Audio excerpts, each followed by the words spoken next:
চারিপাশে টিপ টিপ বৃষ্টি হচ্ছে, আর এই বৃষ্টির মাঝেই বিমল যাচ্ছে শ্বশুরবাড়ি জামাই ষষ্ঠীতে।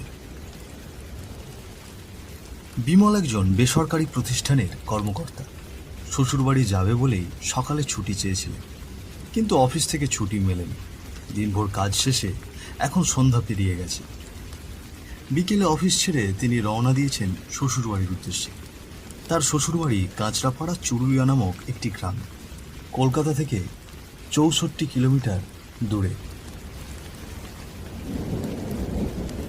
চারিদিকে এখন অন্ধকার হয়ে গেছে, আকাশে কালো মেঘ, চারিপাশে বিদ্যুৎ চমকাচ্ছে, সঙ্গে ঝোড়ো হাওয়া আর টিপটিপ বৃষ্টি।